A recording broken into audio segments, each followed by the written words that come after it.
Dear friends, today I want to talk about values and vision. I have always been somebody who struggled to identify my values because the way that I used to see values was like it would be a list that I could pick and choose from. I mean, I kid you not, that's how I used to see values. So I remember reading books about, knowing your values and how to kind of bring those into your business. And it would ask, what are your values? Get in touch with your values. And I'd be like, well, I guess like the usual, like the ones that everyone has, because I almost saw values as like a chosen set of principles. And I also saw them closely and intricately interwoven with morality. So like, I just thought, well, in that case, like everyone knows what the right thing to do is in any given situation. And surely that's the value, is like do the right thing and be the right kind of human being. But beyond that, I found it really hard to articulate or to kind of distinguish into values. And I remember then, I developed a little bit in that area, and I realized that part of your values is also knowing what you want in life and how you want to live your life. So creative freedom, I was like, creative freedom is definitely one of my values. Like I could never not have a life where I was able to express myself creatively in business, for example. I've had jobs in the past. I've even had a company set up in the past where I was very creatively strangled. And so I was like, okay, so that's definitely a value for me.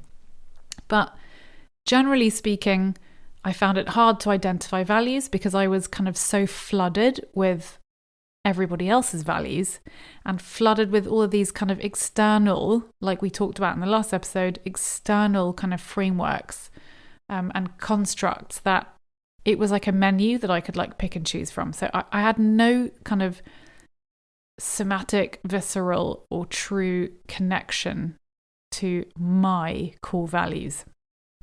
And energy alchemy, funnily enough, one of the most beautiful, surprising, and powerful consequences of getting to know myself on a soul level through, exploring my inner landscapes and through clearing away that which is not mine through energy alchemy, and then making more space for who I really am and like being like inhabiting my own body more fully with my soul. So like in the last episode, when you truly get to know yourself from the inside out, and as you stand in the center of your soul and you stand amidst that like living field that is your core essence, you start to see and understand yourself in a completely new way that initially is beyond words. So it could be colors, or it could be textures, or just physical sensations. And I remember when I first started to do this, I could like feel these like waves of like miraculous kind of pleasurable sacredness. Like I could touch the kind of multidimensionality of my soul. I could inherently sense its capacities, but no more than that. But I just trusted, because I now know that it takes practice and it takes time to develop the skills necessary to really like receive and translate granular information from your soul. But the more that I hung out in the realm of soul, like the more that I invited my soul into my body, the more I got to know myself on a soul level, the more that I could feel the qualities of my soul. I could feel what those qualities were, and I could start to understand which particular soul qualities were destined to play a big part in my life.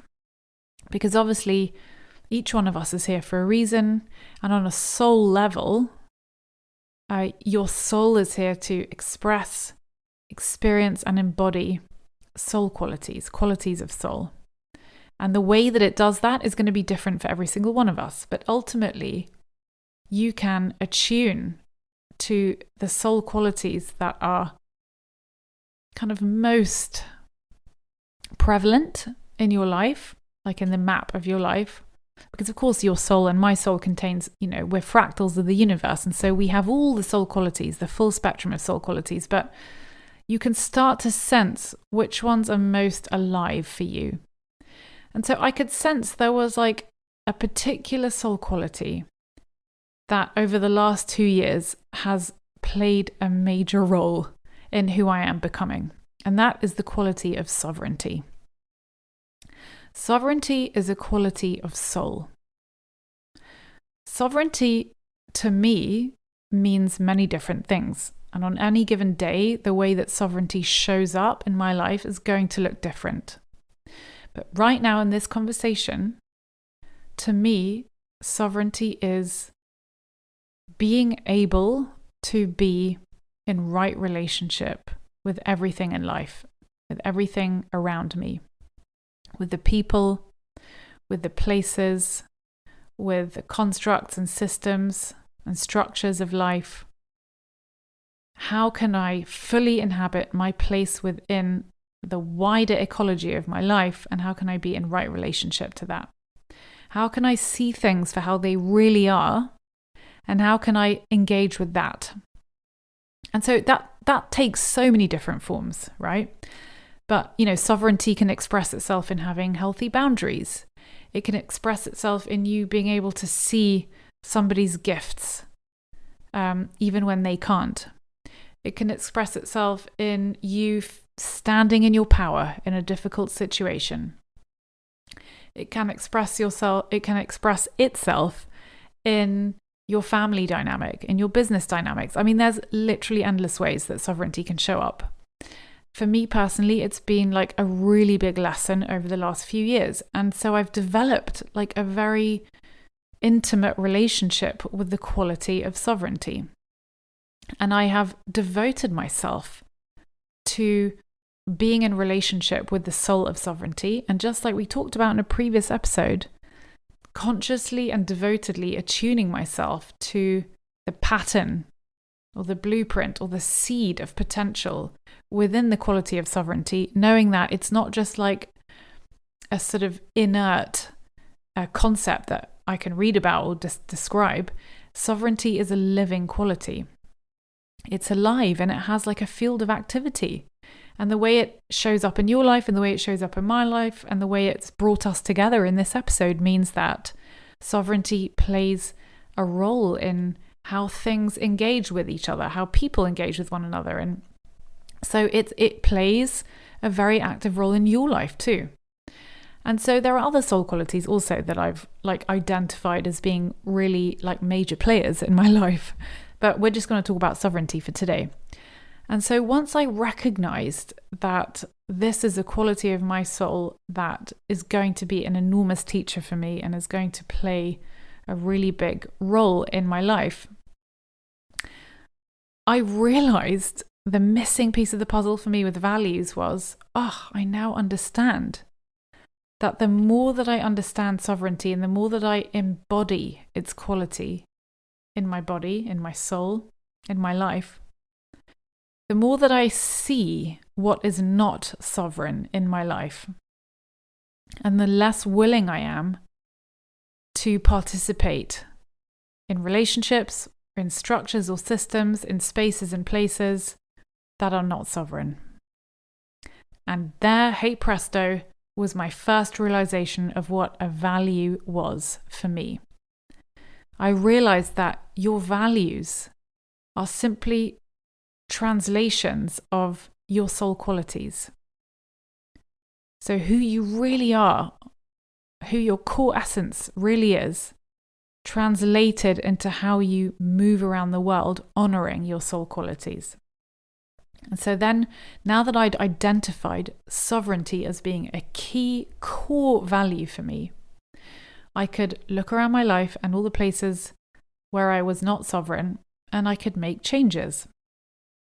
And I've already illustrated one of those changes was, like, to me, one way sovereignty shows up is where you see people for who they really are in present time.